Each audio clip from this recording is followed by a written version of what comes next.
karena sesuai nanti program kita secara nasional sampai 2030, 75% wanita usia 30 sampai 69 tahun itu harus melakukan screening dengan DNA HPV test. Kita nanti lihat dulu serviknya, dilihat apakah ada kelainan atau enggak. Kalau ada lesi ya kita terapi. Lah kalau diterapi, kalau masih lesi prakanker kan kesembuhannya tinggi di atas 95% ya. Jadi enggak perlu terlalu takut ya. Ya supaya hasilnya itu bagus ya. Yang pertama kita tidak boleh memakai obat-obatan yang dimasukkan ke vagina dalam waktu 2 hari sebelumnya.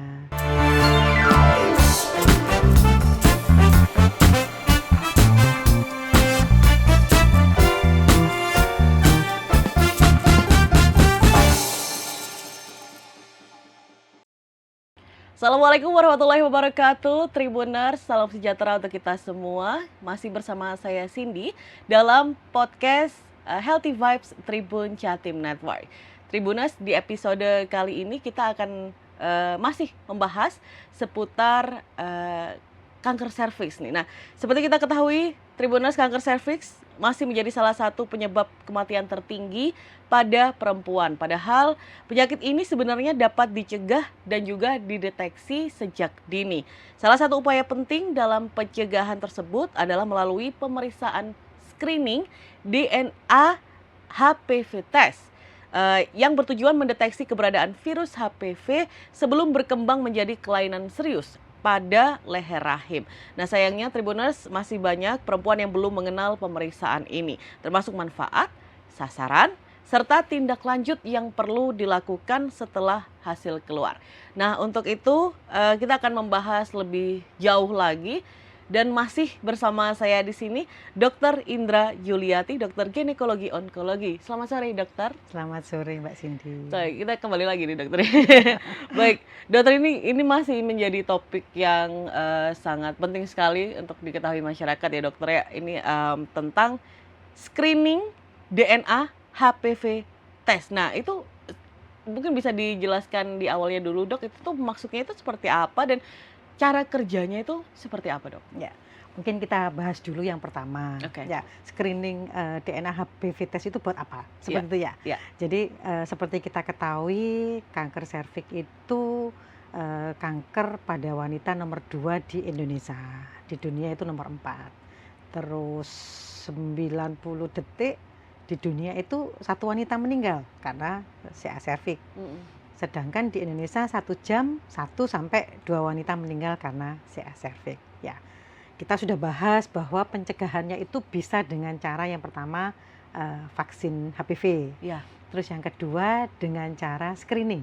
Ya, screening itu untuk melakukan pemeriksaan untuk mendeteksi dini seperti itu. Lah, karena serviks itu ini kebetulan saya ada daminya uterus ya. Karena serviks itu lokasinya ada di dalam sini, Mbak Cindy. Otomatis kalau tidak dilakukan pemeriksaan ya tidak bakal bisa ketahuan seperti itu.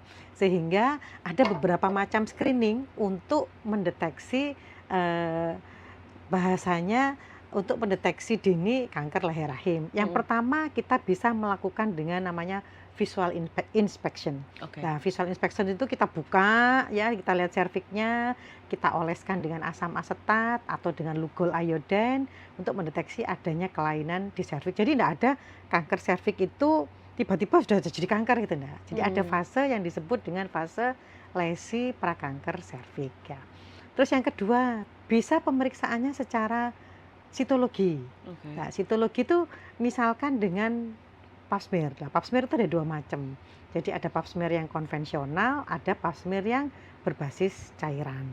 Baru yang ketiga itu adalah pemeriksaan untuk mendeteksi ini tadi dengan cara molekuler, dengan cara pemeriksaan DNA HPV test. Nah, kenapa yang kita bahas itu adalah hari ini DNA HPV test? Karena sesuai nanti program kita secara nasional sampai 2030, 75% wanita usia 30 sampai 69 tahun itu harus melakukan screening dengan DNA HPV test. Jadi topik yang diangkat sama Tribun Jatim untuk pemeriksaan DNA HPV test itu ya harapan kita nanti wanita-wanita itu sadar mau melakukan pemeriksaan DNA HPV test ini secara gratis di puskesmas seperti itu. Gratis ya dok ya, jadi Gratis tinggal datang kemudian untuk melakukan Ada tes itu beberapa ya? syarat. Jadi Oke. sebelum kita melakukan tes DNA HPV ini, ya supaya hasilnya itu bagus ya. Ya. Yang pertama kita tidak boleh memakai obat-obatan yang dimasukkan ke vagina dalam waktu 2 hari sebelumnya. Kita tidak habis melakukan kontak seksual. Ya, aman itu 2 hari sebelumnya. Terus kemudian selain obat kita tidak sedang dalam kondisi menstruasi. Jadi itu yang kita sesuatu hal yang untuk bahasanya itu dimasukkan atau memanipulasi di dalam itu, ya itu berisiko nanti mengganggu hasil seperti itu. Jadi pasien datang terus dilakukan pemeriksaan seperti itu. Memang kalau untuk pemeriksaan DNA HPV test ini kita bisa diambil yang pertama oleh tenaga kesehatan. Ya, diambil oleh bidan, dokter yang ada di puskesmas atau rumah sakit ya. Jadi sebelum ini menjadi program nasional pun di rumah sakit swasta ini itu sudah kita kerjakan sejak dulu, tapi secara ya swadana mandiri ya, bayar sendiri. Terus tapi karena ini nanti sebagai program nasional, ya harapan kita ya seorang wanita itu ya sebaiknya datang. Yang kedua bisa dengan secara mandiri atau self sampling. Jadi seorang wanita itu datang ke puskesmas atau mungkin kader datang yang ke rumah supaya cakupannya itu mencapai 75%, dan seorang wanita itu nanti akan mencolok tadi kitnya itu masuk ke dalam vagina untuk mendapatkan sampel, baru kemudian dianalisa di laboratorium. Begitu Mbak Cindy. Jadi bisa dilakukan sendiri gitu? Bisa dengan self sampling. Oh, mudah ya dok? Maksudnya apakah ada kayak cara-cara tertentu yang berbeda gitu atau seperti apa dok? Kalau lihat yang sudah kita laksanakan pilot project-nya kemarin ya di Surabaya yang dengan self sampling itu kita pertama memang konseling dulu ya ke kader dan sebagainya. Terus sebelum bergerak ke masyarakat ya kader tenaga kesehatan itu mencoba pada dirinya sendiri. Kalau dibilang mudah, jawaban saya tidak semua mudah. Ada juga yang merasa kesulitan. Padahal itu nakes ya, seperti itu. Gimana? Karena di dalam sekali kan itu ya dok? Ya betul. Terus pada saat kita UJT gitu ya, kita lihat bu kadernya, jenengan bagaimana caranya? Ya dia bisa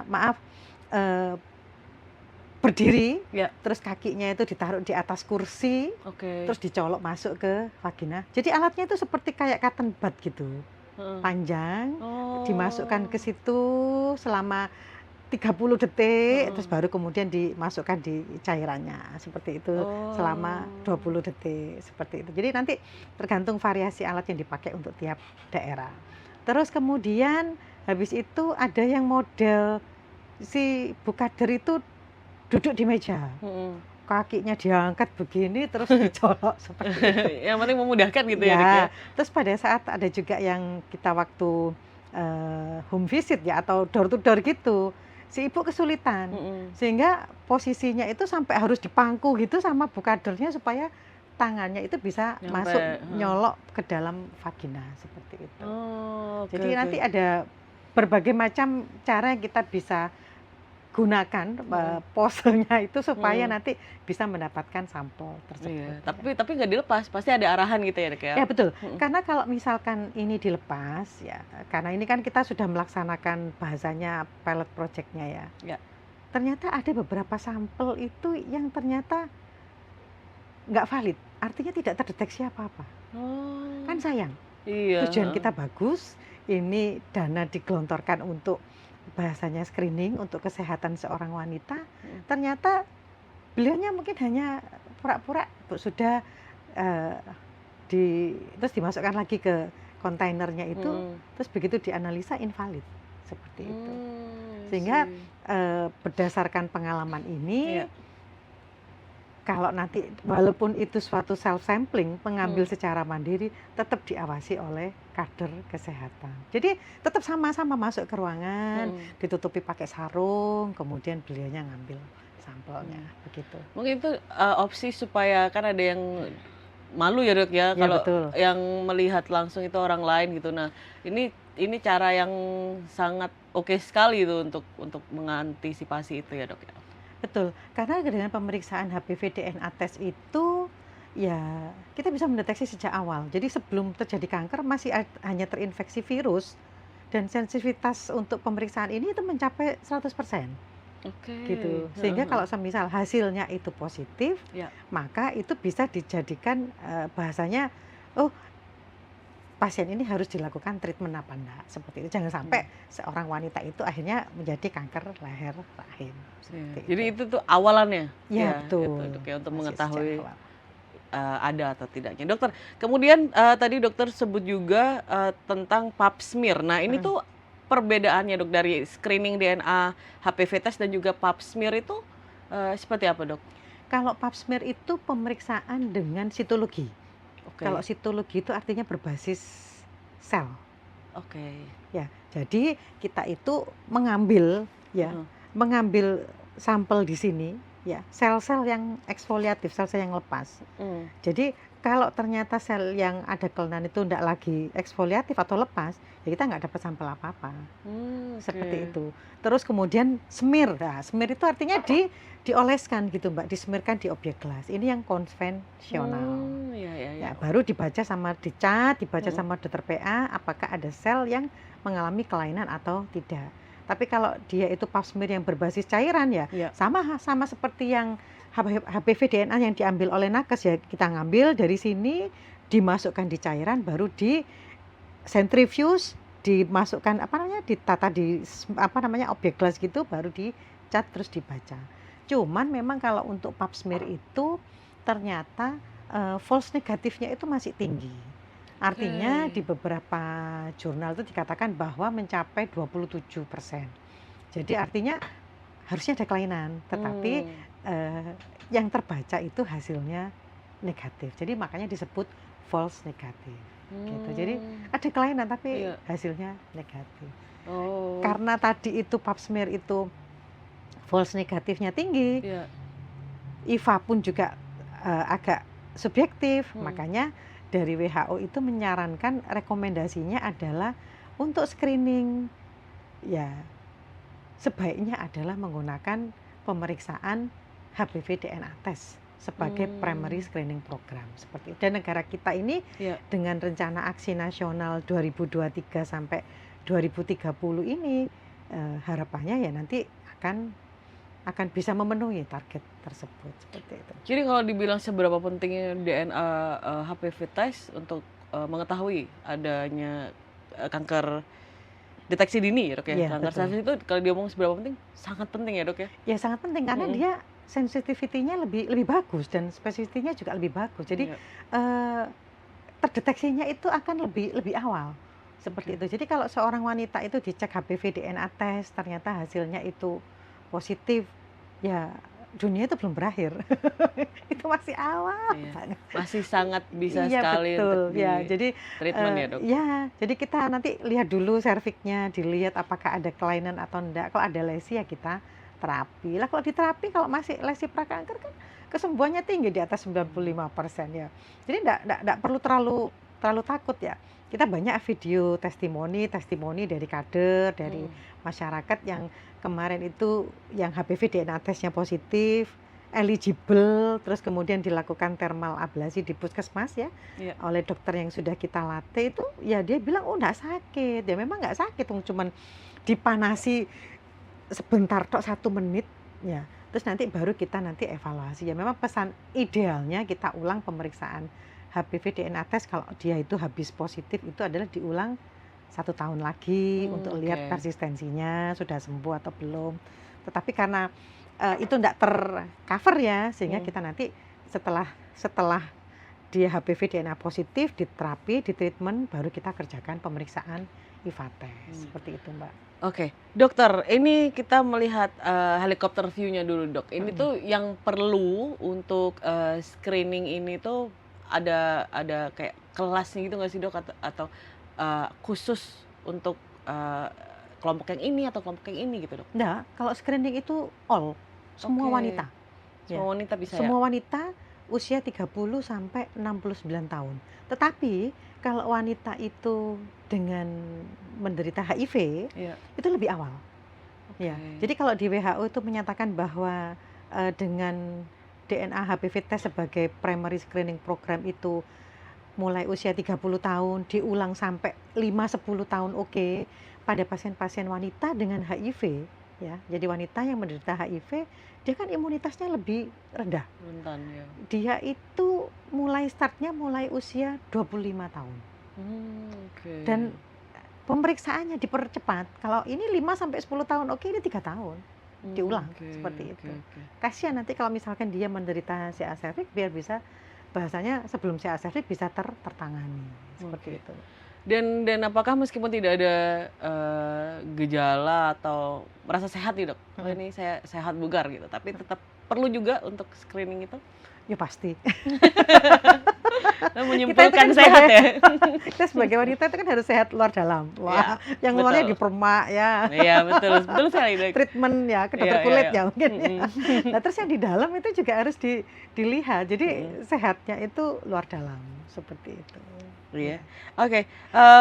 Dokter, kemudian tentang prosedur dok.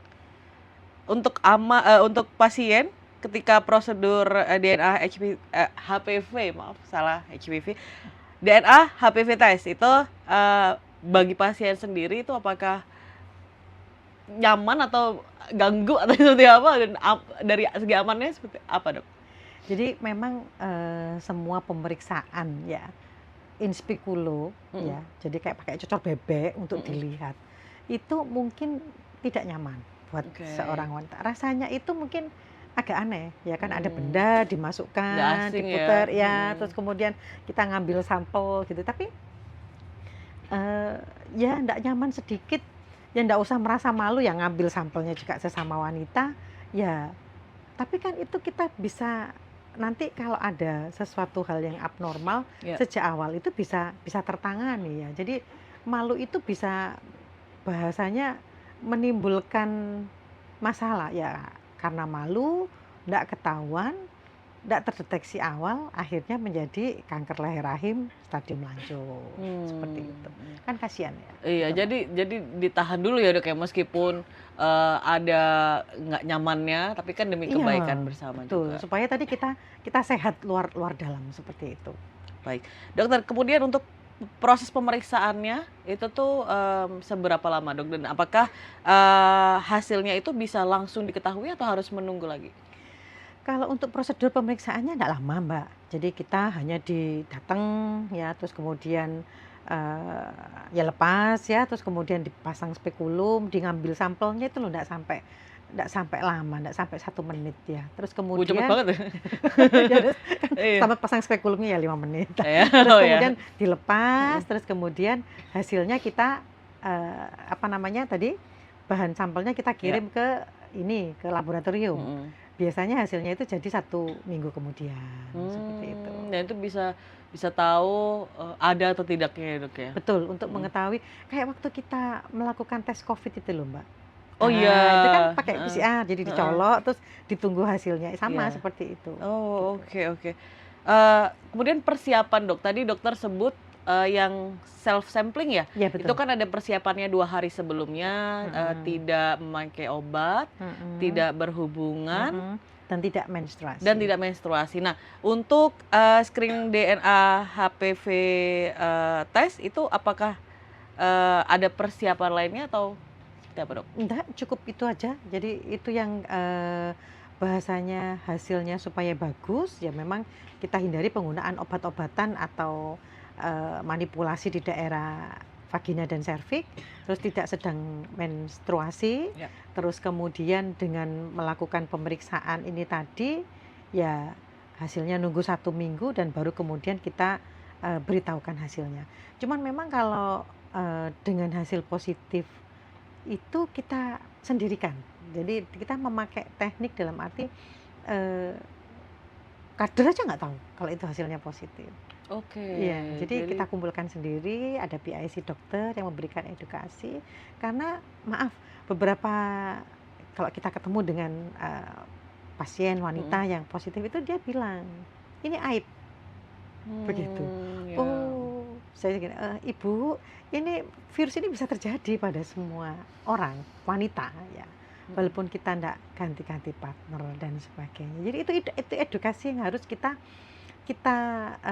bahasanya kemukakan ya sebagai bentuk awareness. Kadang kalau pasien itu kan googling, HPV itu termasuk STD, sexual transmitted disease. Ya memang betul, 85% bisa menular secara seksual. Tapi bukan berarti saya nakal sehingga akhirnya saya kena itu, enggak. Kita enggak ada apa-apa pun, kita tetap berisiko. Semua wanita itu berisiko terinfeksi itu. Makanya tadi karena semua wanita itu berisiko terinfeksi ini, kita sebagai wanita itu harus sadar gitu. Ya, makanya kalau program itu datang ke puskesmas gitu ya, karena saya ikut yang ngelatih ya. Jadi, pertama harus pemeriksaan sadarnis, pemeriksaan payudara secara klinis.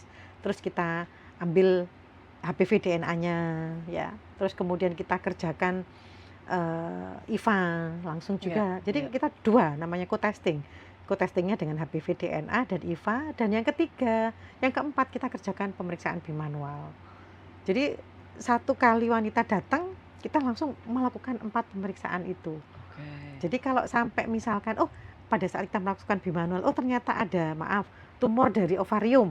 Seperti itu kan dia bisa segera dirujuk, bisa segera di USG. Karena kita tahu bahwa kanker ovarium itu nomor 3 pada wanita. Setelah breast, payudara, serviks maupun ovarium. Tapi yang meninggal nomor 1 itu adalah yang ovarium. Karena di dalam perut. Jadi karena di dalam perut dia nggak ada keluhan apa-apa. Tahu-tahu sudah gede, sudah stadium lanjut dan angka kematiannya cukup tinggi. Jadi satu kali periksa itu kita langsung breast, serviks, sekaligus evaluasi ovariumnya itu. Jadi bisa langsung tahu ya Dok, misalkan di sini di sini sehat, di sini tidak ada gitu. Tapi kan yang lainnya juga ya semoga sehat juga sih tapi. Ya semoga maksudnya menyeluruh gitu dapatnya. Iya, Dokter, itu tadi Dokter sebut rentan untuk yang berhubungan seksual bergonta-ganti pasangan. Nah, apakah yang belum berhubungan apakah bisa terkena juga Dok? Gini, kalau belum pernah kontak seksual, tetapi semisal dia menggunakan misalkan toys ya atau mungkin jari ya, pada saat itu masuk dan kemudian melukai serviknya, virus HPV itu bisa masuk. Jadi 15% itu kan bukan karena seksual root ya. Jadi bisa yang faktor yang non seksual seperti itu. Kemudian ketika ditemukan positifnya, ada tes positif nih misalkan, kemudian langkah medisnya itu seperti apa sih Dok? Kalau nanti hasilnya positif, yang pertama pasiennya dikonseling, terus kemudian kita lihat serviknya. Yang pertama itu kita melihat apakah ada lesi atau enggak. Ya, nah lesi itu nanti kita tentukan eligible atau enggak. Artinya kalau eligible itu, ini boleh dikerjakan di level vaskes primer. Ya artinya dokter umum boleh kerjakan. Tapi kalau ini tidak memungkinkan untuk dikerjakan di vaskes primer, enggak eligible, ya dirujuk. Seperti itu. Jadi tergantung tingkatnya ya? Ya, itu pun rujukan biasanya kita tentukan. Di rumah sakit ini sehingga nanti dokter yang menanganinya itu kan sudah tahu nanti apa yang akan dikerjakan. Seperti itu. Dok, kemudian kalau yang sudah vaksin ini Dok, ya sudah vaksin HPV, masih perlu untuk screening? Masih, karena tadi kita ketahui bahwa vaksin itu ada yang bivalen, ada yang kuadrivalen, ada yang nonavalen isinya 9 atau 9 valen itu ya. Jadi karena isinya makin banyak, proteksinya akan makin lebih tinggi. Lah, kita apabila dapat yang 2 atau yang 4 ya, pada saat kita kena bahasanya tipe yang lain ya, HPV DNA others yang positif, yang tidak ada di perlindungan ini tadi, kita bisa terjadi. Jadi kalau nanti melakukan tes DNA HPV yang dipakai nanti ini kan banyak yang sudah partial genotyping, nanti keluar hasil 16-18 dan others. 16-18 ini yang resikonya high risk, resiko tinggi. Sehingga kalau wanita positifnya 16-18, ya ini follow up-nya akan lebih kenceng. Yang others ini masih bisa di follow up, harapannya nanti hilang sendiri 1 tahun, clearance itu masih oke, seperti itu. Oke, ini ya Dok ya, cukup bikin mungkin perempuan yang dengar jangan-jangan gitu. Nah, daripada jangan-jangan, mendingan kita screening gitu ya, daripada berpikiran kemudian pengaruh ke imun, mungkin bisa pengaruh juga kayak. Baik dokter, terakhir dokter, pesan dari Dokter Indra nih untuk Tribuners, perempuan di luar sana, kesadaran untuk deteksi dini nih, monggo silakan. Ya, untuk para Tribuners ya, untuk ibu-ibu ya, kalau misalkan sudah ada panggilan ya, karena nanti programnya berjalan sampai 2030 ya, dan untuk mencapai target itu kan effortnya akan berat ya. Jadi sudah dapat panggilan untuk melakukan screening dengan HPV DNA test, segera datang, seperti itu ya, supaya kita bisa tahu kalau semisal positif pun tidak usah takut, karena ini masih bisa disembuhkan daripada nanti kena kanker serviks.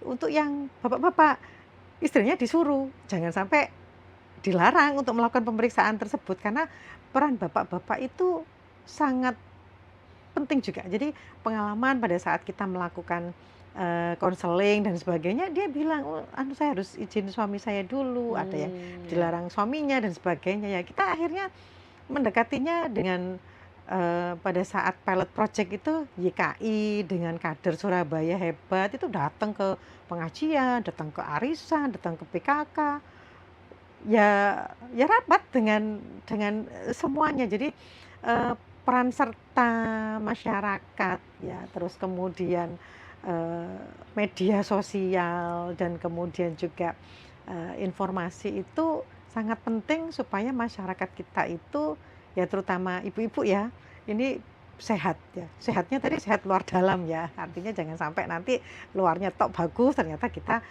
ada sesuatu hal penyakit yang dalam hal ini misalkan kanker serviks yang menjadi penyebab nomor 2. Jadi nanti kalau misalkan disuruh datang, ya datang, nanti dicekkan dengan breastnya, sadar nih, terus dicek dengan pemeriksaan HPV DNA test, terus kemudian IVA, dan kemudian dengan pemeriksaan bimanual. Seperti itu Mbak Cindy. Jadi harapannya kita dukung semua program yang bermanfaat, di mana nanti harapannya wanita Indonesia itu bisa sehat. Amin. Dan ini bukan aib. Bukan aib ya Dok ya. Baik, terima kasih banyak Dokter Indra atas insight-nya untuk episode kali ini, dan semoga semua tadi yang sudah Dokter Indra sebutkan itu juga menjadi menambah pengetahuan atau insight kita tentang awareness atau kesadaran deteksi dini dengan screening. Baik. Terima kasih banyak sekali lagi Dokter Indra. Terima kasih Tribuners sudah menyaksikan episode kali ini, dan saya akan tetap kembali di episode selanjutnya, tetap di podcast Healthy Vibes Tribun Jatim Network. Saya Cindy beserta Dokter Indra pamit undur diri. Wassalamualaikum warahmatullahi wabarakatuh. Waalaikumsalam.